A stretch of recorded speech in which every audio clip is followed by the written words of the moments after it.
আর নজর রাখবো এই মুহূর্তে আরেকটি গুরুত্বপূর্ণ খবরে। দ্বিতীয়বার মেয়াদ বাড়ল ডিএলএড ভর্তির আবেদনের। 13ই জুলাই পর্যন্ত আবেদনের সময়সীমা বাড়ালো প্রাথমিক শিক্ষা পর্ষদ।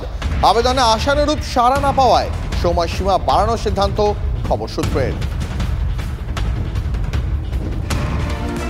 গণপিটুনি ও সার্বিক আইন শৃঙ্খলা নিয়ে সরাসরি মুখ্যমন্ত্রীকে কাজ করায় তুললেন রাজ্যপাল। পুলিশ মন্ত্রী এবং পুলিশেরও তীব্র সমালোচনা বোসের। বাংলার গায়ে গঞ্জে রাস্তায় চলছে মরণ নাচন। এখানে কি আদৌ কোনো পুলিশ মন্ত্রী আছেন? জঙ্গলের থেকে ভালো কে বলছেন এই কথা? বলছেন রাজ্যপাল। আজ চোপড়া ও কোচবিহারে যাবেন রাজ্যপাল। দুই জায়গাতেই আক্রান্ত মহিলাদের সঙ্গে দেখা করতে পারেন রাজ্যপাল C V Ananda Bose. There is bloodbath on the streets of Bengal. Yes, there is death dance which you see in the villages of Bengal. Is there a police minister here? Is there a police minister here? Is it not his or her job to see that this violence ends here? The hell is empty. All the devils are here. This is applicable to the police force of West Bengal. Jungle is better. In the jungle, no animal kills for thrill. This is the only place where you kill for thrill. And for the authorities to the police, killer is a thriller. This cannot go on.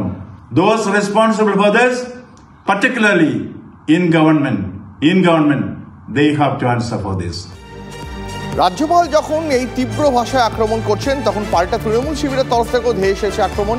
কি বলছেন তৃণমূল নেতা শান্তনু সেন, শোনাবো। রাজ্যপাল যার বিরুদ্ধে তার দপ্তরের কর্মরতা মহিলা দুবার যৌন নির্যাতনের অভিযোগ করে হেয়ার স্ট্রিট থানায় কমপ্লেন করেছেন, যার বিরুদ্ধে ওডিসি নৃত্যশিল্পী দিল্লির হোটেলে ধর্ষণের অভিযোগ করেছেন, বাংলার রাজ্য সরকারের পয়সায় 24 লেজ্জ পেয় করে বিজেপির তল্পিবাহকতা করার জন্যে বাংলা বিদ্বেষী মনোভাব নিয়ে বাংলার মুখ্যমন্ত্রী তথা পুলিশ মন্ত্রীকে কোন অধিকারে এই ধরনের অপমান করেছেন, এর জবাব আপনাকে দিতে হবে বাংলার মানুষের কাছে। আর এবার রাজ্যে 355 ধারা জারির দাবিতে সরব হলেন শুভেন্দু অধিকারী। এ বিষয়ে রাজ্যপালকে অনুরোধ করবেন জানালেন বিরোধী দলনেতা। শুভেন্দুর দাবি, রাজ্যের হাত থেকে পুলিশের যাবতীয় দায়িত্ব কিনে নেওয়া হোক, কেন্দ্রের কাছে যেন এই সুপারিশই করেন রাজ্যপাল। আমি মাননীয় গভর্নরকে বলবো, কালকে ফিরে এসে তিনি সরাসরি যেন সেন্ট্রাল গভর্নমেন্টকে লেখেন যে পশ্চিমবঙ্গে 355 করে মমতা ব্যানার্জি ভোটে জিতেছেন 21 সালে, তার নির্বাচন 26-এ আছে, তাকে 26 অবধি মুখ্যমন্ত্রী থাকতে দেওয়া হোক। তার অর্থনৈতিক প্রশাসনিক ক্ষমতায় হাত দেওয়ার দরকার নেই, কিন্তু তার কাছ থেকে পুলিশটাকে কেড়ে নেওয়া হোক। This is the high time.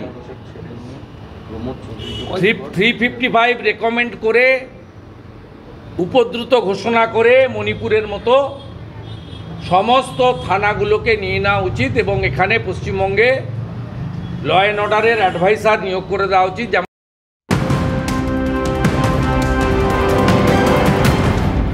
সোনার দাম অপরিবর্তিত থাকলেও দাম বাড়ল রূপোর।